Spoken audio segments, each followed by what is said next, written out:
Demi menyelamatkan para TKI dan TKW dari sindikat perdagangan organ, seorang prajurit Kopassus rela menyusup, bertaruh nyawa, dan akhirnya menghancurkan markas rahasia di pulau terpencil, meski tubuhnya sendiri nyaris hancur oleh ledakan. Angin malam menyapu pelabuhan kecil di Nunukan, menyelinap ke sela-sela jaket lusuh yang dikenakan Letda Arman. Wajahnya tak lagi membawa wibawa seorang prajurit Kopassus. Kini hanya tampak seperti pria kampung yang berharap bisa mengubah nasib di negeri seberang. Di bawah remang lampu, ia berdiri di antara belasan orang, calon TKI dan TKW, yang menunggu kapal cepat ilegal membawa mereka ke pekerjaan impian di luar negeri. Tak ada paspor, tak ada dokumen resmi. Hanya janji manis dari seorang agen bernama Pak Togar, yang kini entah kemana setelah menerima setumpuk uang pendaftaran dari masing-masing calon pekerja. Arman tahu, ia sedang melangkah masuk ke perangkap. Tapi ini adalah satu-satunya cara untuk memecahkan kasus hilangnya puluhan WNI dalam 3 bulan terakhir. Semuanya berawal dari modus yang sama, perekrutan tenaga kerja ilegal dengan gaji tinggi. Ia sudah kehilangan 2 senior Kopassus yang dikirim lebih dulu dan tak pernah kembali.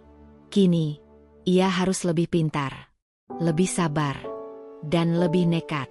Tak ada senjata, tak ada radio, hanya dirinya dan Tuhan. Di sampingnya, seorang gadis muda mengenakan kerudung abu-abu tampak gugup.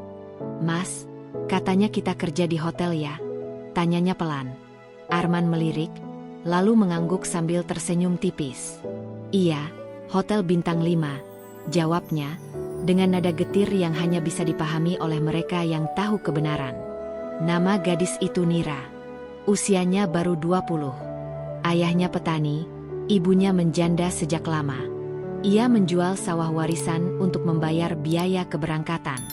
Dan kini ia tersenyum, mengira akan menjadi resepsionis di kota. Perjalanan laut itu gelap dan mencekam. Tak ada pelampung, tak ada lampu navigasi. Hanya suara mesin dan percikan air yang menyatu dengan kecemasan semua penumpang. Setelah 5 jam perjalanan, mereka tiba di sebuah dermaga kecil di pesisir negara tetangga. Seorang pria berbadan besar dengan tato di lengan menyambut mereka dengan senyuman palsu. "Selamat datang di tempat pelatihan kerja," katanya. Tapi Arman tahu, pelatihan ini bukan untuk meningkatkan keterampilan, melainkan untuk merampas kemanusiaan. Hari-hari berikutnya berubah menjadi mimpi buruk. Mereka tidak tinggal di hotel, melainkan di sebuah bangunan seperti gudang tua dengan kawat duri mengelilingi. Tiap pagi mereka dipaksa duduk di depan komputer, mengelola akun media sosial, dan menjawab pesan pelanggan yang berjudi secara online. Tak boleh lambat, tak boleh salah. 1 kesalahan, 1 tamparan. 2 kesalahan, dikurung. 3 kesalahan, dibawa ke ruang medis, dan tak pernah kembali. Seorang pria tua bernama Pak Sabar yang batuk-batuk selama seminggu, hilang pagi ini. Dibawa ke rumah sakit, kata penjaga. Tapi Arman tahu betul, tidak ada rumah sakit di kompleks ini. Nira mulai curiga. Ia menangis diam-diam malam itu, memeluk lututnya di sudut ruangan yang pengap. "Aku mau pulang, Mas. Aku gak kuat," bisiknya. Arman menoleh, tapi tak berkata apa-apa. Hatinya bergemuruh. Ia tahu, jika ia terlalu dekat dengan siapapun, itu hanya akan membuat mereka jadi sasaran. Tapi dalam diam, ia mulai menyusun rencana. 1 persatu lokasi, rute, dan kebiasaan para penjaga mulai ia hafal. Ia tahu, ia tak bisa menyelamatkan semuanya. Tapi jika ia tak mulai dari sekarang, tak ada seorang pun yang akan pulang. Di balik layar komputer yang ia gunakan untuk melayani pelanggan judi, Arman menyisipkan kode. Sinyal samar yang mungkin bisa ditangkap Sersan Wahyu di markas. Tapi sinyal itu lemah, dan waktu terus menipis. Para penjaga mulai curiga padanya. Salah satu dari mereka memanggil Arman ke ruangan belakang, tanpa alasan. Ia berjalan perlahan, napasnya tertahan. Di balik dinding tipis itu, mungkin ada pisau yang menunggu, atau mungkin pertanyaan jebakan, atau mungkin akhir dari penyamarannya. Namun Arman menatap langit sebelum melangkah. Ia menggenggam erat liontin kecil bergambar bendera merah putih yang tersembunyi di balik bajunya. "Bertahan, Arman," gumamnya. "Ini baru permulaan dari neraka." Pintu besi ruangan belakang itu berderit saat dibuka. Letda Arman melangkah masuk dengan hati waspada. Setiap otot di tubuhnya menegang. Di dalam, hanya ada satu kursi kosong dan seorang penjaga bertubuh kekar yang menatapnya tajam. "Kerjamu terlalu rapi," ucap pria itu, pelan tapi menusuk. "Kamu bukan orang biasa, ya?" Arman tak menjawab. Ia hanya menunduk, berusaha bermain sebagai TKI bodoh yang tak mengerti maksud sindiran itu.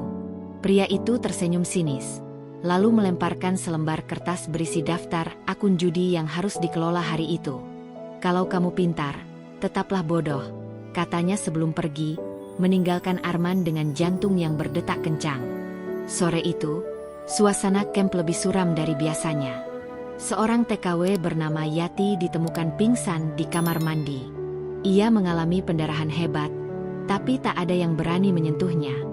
Dua penjaga datang, mengangkat tubuhnya seperti karung goni, lalu membawanya ke ruang medis. Nira, yang diam-diam menyaksikan kejadian itu dari celah jendela, menangis terseduh. "Itu bukan rumah sakit, Mas," katanya gemetar. "Itu tempat pembantaian." Arman menggenggam tangannya, mencoba menenangkan, walau dadanya sendiri berdegup kencang. Malam itu, listrik padam. Arman memanfaatkan kesempatan itu untuk menyelinap ke lantai 2 gedung utama. Dengan teknik senyap khas Kopassus, ia membuka salah satu ruangan terkunci. Di dalamnya, ia menemukan tumpukan paspor, KTP, dan tiket keberangkatan yang semuanya atas nama WNI. Banyak dari mereka yang kini tak terlihat di camp. Dan lebih mengejutkan lagi, ia menemukan catatan medis dengan hasil lab yang menunjukkan kecocokan organ, golongan darah, dan bahkan jadwal pengambilan organ dari beberapa korban. Salah satu berkas bertuliskan nama Pak Sabar, pria tua yang hilang kemarin. Statusnya, ginjal kanan diambil, jenazah dibuang. Arman nyaris muntah. Tapi ia tahu ia tak boleh lemah. Ia memotret dokumen itu dengan kamera mikro yang tertanam di dalam jam tangannya. Sayangnya, sinyal untuk mengirim data masih terlalu lemah, dan waktu terus berjalan. Sindikat ini tak hanya mencuri masa depan, tapi juga tubuh manusia hidup-hidup. Keesokan harinya, Arman kembali ke ruang kerja digital. Wajahnya tetap datar meski pikirannya berkecamuk. Ia mulai memperhatikan pola. Para TKI yang menunjukkan gejala sakit akan segera dihilangkan.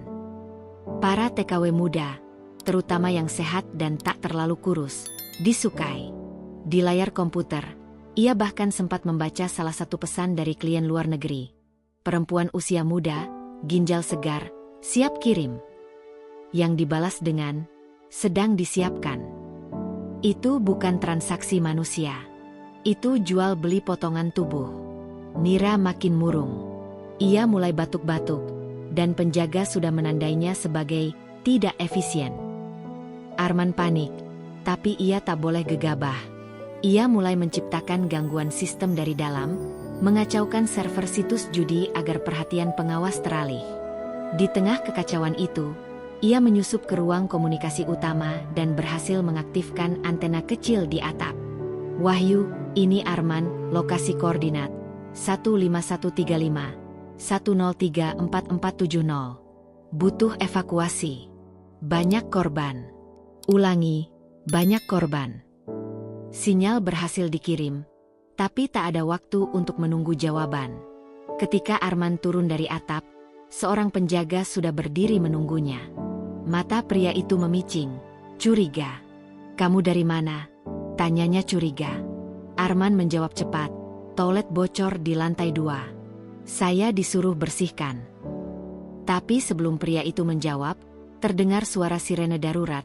Server utama terbakar akibat korsleting yang Arman rancang sebelumnya. Semua penjaga panik, dan Arman memanfaatkan kekacauan itu untuk menyelamatkan Nira yang hampir dibawa ke ruang medis. Mereka berlari menyusuri lorong gelap, menyelinap lewat jalur servis yang jarang digunakan. Di sana, Mereka menemukan lemari es besar berisi kantong darah dan organ tubuh manusia. Semuanya berlabel dan siap kirim. Nira menjerit histeris, dan Arman memeluknya erat. "Kita akan keluar dari sini," bisiknya, meski dirinya pun belum tahu bagaimana. Tapi satu hal pasti, neraka ini harus dibongkar. Dan kalau ia harus membakar semuanya demi itu, maka ia siap menyalakan apinya sendiri. Di ujung lorong, Arman melihat pintu besi menuju luar. Tapi begitu ia mendekat, 3 penjaga berdiri di sana dengan senjata kejut di tangan. Tak ada jalan keluar malam itu. Hanya ada pilihan, menyerah dan mati sia-sia, atau melawan dengan tangan kosong dan iman yang tak bisa dipenjara. Arman menarik napas dalam-dalam, merengkuh sisa tenaga dan pengalaman bertempurnya. Ini belum waktunya untuk pulang. Ini waktunya untuk membuktikan bahwa nyawa seorang Kopassus bukan hanya untuk negara, tapi untuk setiap rakyat yang tak bisa menyelamatkan dirinya sendiri. Letda Arman memutar tubuhnya cepat, melindungi Nira di belakangnya. 3 penjaga bersenjata kejut mendekat dengan tatapan haus darah. "Tangkap mereka. Yang laki-laki dulu," teriak salah satu. Arman tak punya waktu berpikir. Dengan refleks tempur yang terlatih, ia menangkis serangan pertama, melumpuhkan satu lawan dengan pukulan telak ke tenggorokan. Tapi 2 lainnya menyerbu bersamaan. Arman terkena setruman di bahu, tubuhnya tersentak, tapi ia bertahan. Nira menjerit melihat darah mengalir dari pelipis Arman. "Lari, Nira! Lari!" teriaknya. Namun gadis itu tak bisa bergerak, tubuhnya membeku dalam ketakutan. Arman akhirnya roboh setelah 2 kali disetrum bertubi-tubi. Ia ditarik kasar, diseret ke ruang interogasi bawah tanah, sebuah ruangan lembab dengan bau besi dan darah. Di sana, ia berhadapan langsung dengan Kapten Liu, pria bermata sipit dan wajah tenang yang menyembunyikan kegilaan. "Kita sudah curiga sejak awal," ucap Liu sambil menyalakan rokok. "Terlalu tenang untuk buruh migran. Terlalu peka untuk orang biasa." Arman hanya tertawa kecil, meski tubuhnya remuk. "Kalau kau tahu, kenapa baru sekarang bertindak?" Liu mendekat, menusukkan rokok menyala ke dada Arman. "Karena kami menikmati melihat pahlawanmu perlahan jadi abu." Sementara itu, Nira berhasil bersembunyi di balik tumpukan karung di gudang. Dari celah papan, ia melihat beberapa korban lainnya. Wajah-wajah yang dulu sempat ia kenal, kini hanya tubuh kaku tanpa nyawa, dibaringkan di atas meja es. Salah satu dari mereka adalah Yati, dengan jahitan segar di perutnya. Nira menahan isak. Tak ada tempat aman di tempat ini. Tapi ia tak bisa lari sendiri. Ia harus menyelamatkan Arman. Lelaki itu telah mempertaruhkan segalanya untuk orang-orang seperti dirinya. Di ruang interogasi, Arman terikat di kursi besi. Setiap pertanyaan dijawab dengan pukulan. Liu ingin tahu siapa penghubungnya, siapa yang mengirimnya, dan seberapa banyak data yang sudah ia kirim keluar. Tapi Arman hanya tersenyum.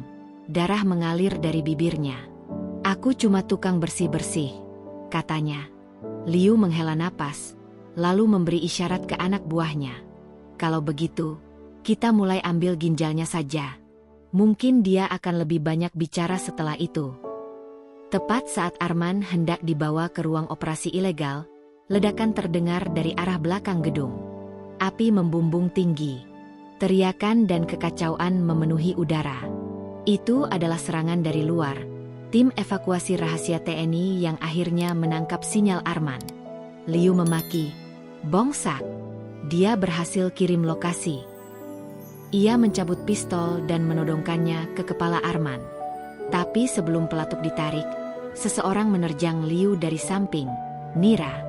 Dengan keberanian yang dipicu oleh ketakutan dan dendam, ia menyodok wajah Liu dengan batang besi, membuat pria itu terjatuh. Arman meraih pisau kecil dari saku tersembunyi sepatunya, senjata terakhir yang ia simpan untuk keadaan darurat. Ia memotong tali di tangannya, lalu berdiri dengan napas berat. Bersama Nira, ia melumpuhkan 2 penjaga yang hendak masuk. Di luar, suara tembakan dan teriakan semakin mendekat. Pasukan TNI menyamar berhasil menyusup dan mulai mengevakuasi para korban. Tapi Arman tahu, ini belum selesai. Ia harus memastikan tempat ini benar-benar hancur. Ia menuju ruang penyimpanan organ dan menyiram seluruh area dengan bensin dari generator cadangan.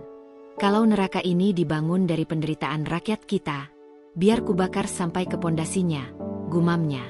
Dengan tangan berdarah, ia menyalakan korek dan melemparkannya. Api menyambar cepat, melahap gudang penuh bukti kejahatan. Sementara di luar, helikopter evakuasi sudah menunggu di lapangan belakang. Arman, dengan luka di sekujur tubuh, menggandeng Nira menuju helikopter. Tangis para korban pecah saat mereka diangkat satu persatu. Sebagian masih hidup, sebagian hanya tinggal nama. Tapi misi belum benar-benar usai. Dari kejauhan, Liu lolos dalam kegelapan, membawa serta rahasia yang lebih kelam dari tempat itu. Arman menatap malam, matanya menyala meski tubuhnya lelah. Aku akan kembali untuk menyelesaikan ini sampai tuntas, bisiknya pelan, sebelum pintu helikopter menutup dan langit membawa mereka pulang. Sementara neraka itu akhirnya terbakar. Rumah sakit militer, 3 hari setelah evakuasi.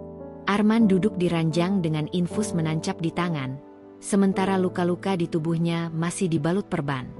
Di seberangnya, Nira tertidur lemah di ranjang terpisah, sesekali menggeliat dalam mimpi buruk yang tak kunjung reda.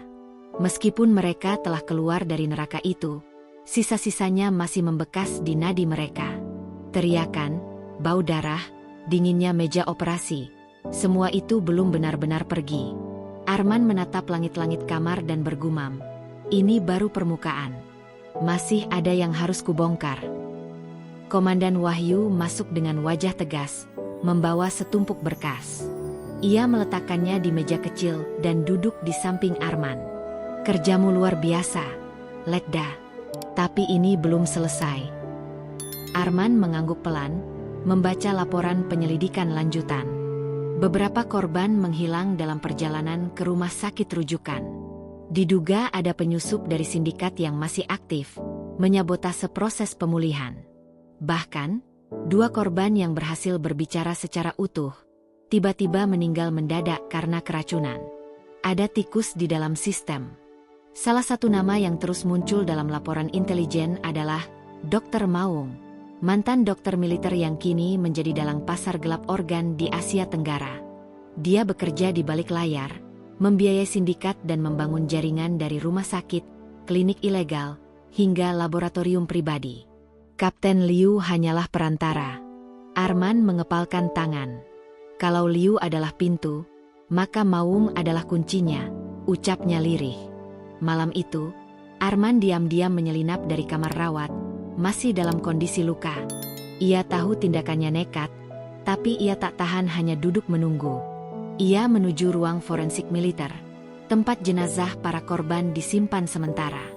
Di sana, ia membuka satu demi satu laci jenazah, mencari petunjuk yang belum tergali. Saat membuka laci nomor 7, ia tercekat.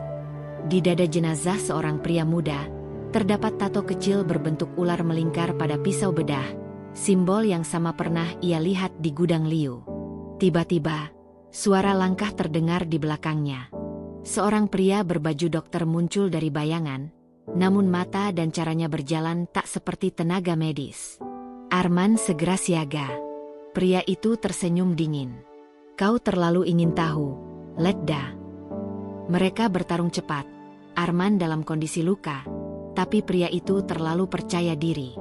Dalam sekejap, Arman berhasil menekuk lengannya dan menghantamkan kepala pria itu ke meja otopsi. Sebelum pingsan, pria itu sempat berbisik, Maung tahu kamu masih hidup. Dia akan mengirim hadiah. Keesokan paginya, ledakan kecil mengguncang halaman belakang rumah sakit militer. Sebuah mobil logistik meledak, namun untungnya tidak menimbulkan korban. Tapi pesan telah dikirim.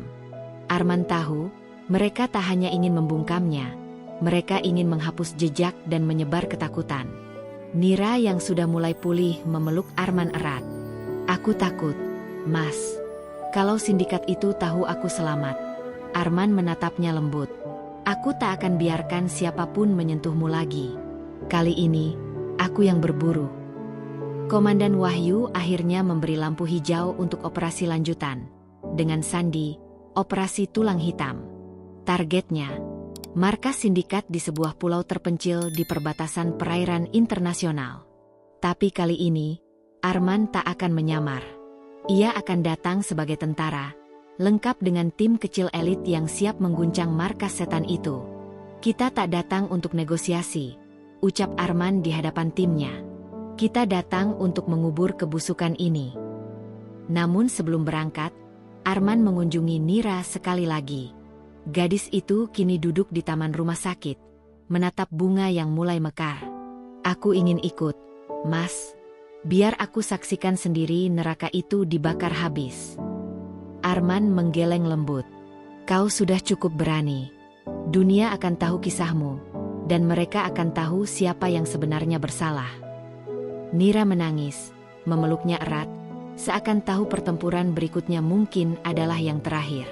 Dan saat malam turun, helikopter tempur mulai mengangkasa.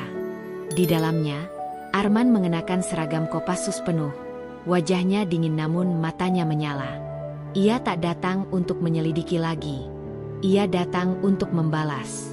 Neraka yang dibangun dari darah dan tulang rakyat kecil, akan ia hancurkan dari akarnya. Langit di atas pulau mendaka kelam tanpa bintang, seolah tahu kejahatan apa yang bersembunyi di bawahnya. Ombak berdebur keras menghantam karang, sementara 5 kapal tempur kecil tanpa suara merapat ke dermaga tersembunyi. Di dalam salah satunya, Letda Arman berdiri tegak bersama regu elit Kopassus. Wajah mereka tertutup kamuflase, namun mata mereka menyala dengan dendam dan tekad. Malam ini, darah akan dibayar dengan darah.